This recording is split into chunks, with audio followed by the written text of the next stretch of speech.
And I'm an alcoholic from Scottsdale, Arizona. I grew up in the greater Phoenix area, born in 1958, and my grandfather was a contemporary of Bill Wilson. He was a World War I veteran and an alcoholic, and literally was the town drunk of Evansville, Indiana. And my father was also an alcoholic, but he stopped drinking when I was so young I don't really remember too much of that. So I grew up going to church every Sunday, had a wonderful life, and then when I was in about second grade, we moved to Scottsdale from Phoenix, and the neighborhood I grew up in kind of went south, and all my friends ended up going to prison, and my two oldest friends both are heroin addicts today and still kind of out there using. But I went all through school and, had a normal childhood, never thought I would ever drink. And then on my, the drinking age was 19 back in those days. And when I was 18, I was out with my buddies and we were driving around in a Volkswagen, and my friend's older brother who was driving the car said, "Let's go get some beer." And I remember thinking, why in the world would we even do that? So we go out and get a six-pack of Schlitz Talls because we have standards, and my friend, I drank one of those, and then my friend didn't like his, so I drank the rest of his, and then we get back into the car, and I said, "Gee, I don't even feel anything," and then my buddy whips the wheel back and forth on the car, and then all of a sudden I felt that dizzy drinking feeling, and the very next day I smoked pot for the first time, and literally every day after that I was drunk and stoned, and then doing massive quantities of all kinds of other drugs and just nonstop drinking. So for me, it was about instant alcoholism. I felt like I never really had a choice, and but it was no big deal because I was young, and then I kept on drinking and partying and everything, and then all of a sudden there was consequences. I ended up rolling 3 cars upside down. I had a head-on collision. The car I hit rolled upside down.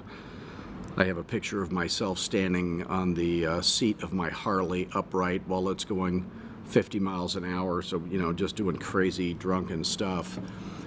So then I decided as a New Year's resolution that I would quit drinking.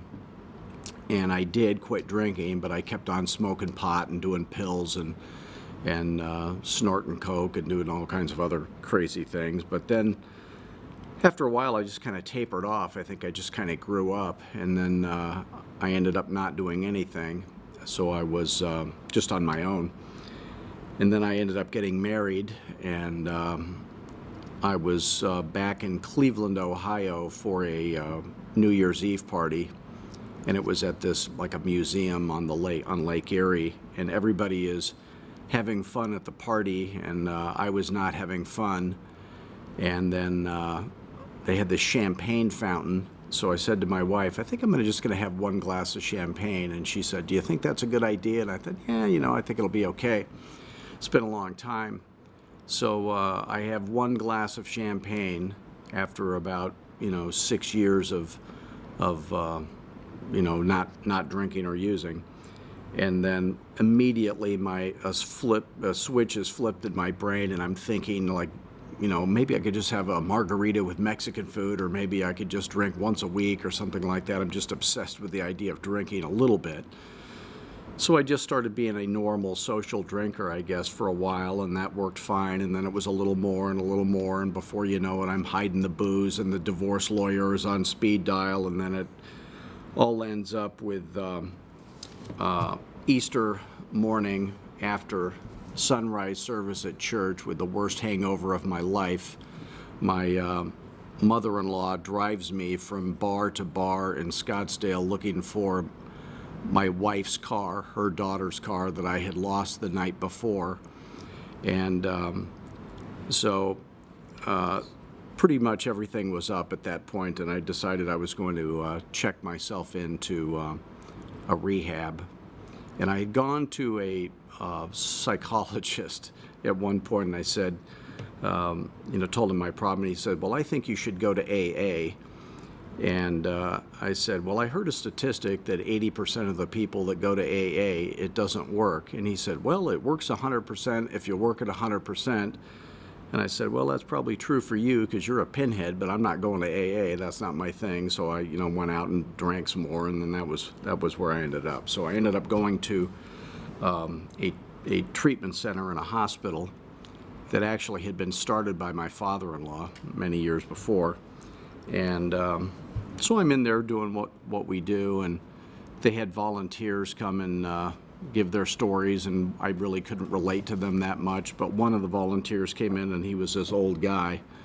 And later on, when I got out of rehab, I ended up giving that guy a ride to an AA meeting every week for 5 years. And before I checked out, I was given some great advice by the doctor. I told him that 80% of the people in AA don't succeed, and he said, well, he goes, you don't have to worry about that because you'll be 100% drunk or 100% sober. And that sounded right to me. So I went to AA. I did whatever they told me to do. I asked the guy that came in to volunteer one of the guys that came in to volunteer at the meeting to be my temporary sponsor. And 19 years later today, he's still my temporary sponsor. And I can tell you that God has blessed me richly through AA, and I now go back to that treatment center and take a meeting in there every week, and AA is the best thing I've ever done in my whole life. So my advice to you is, plug in, stay in the middle, and keep coming back. Thanks.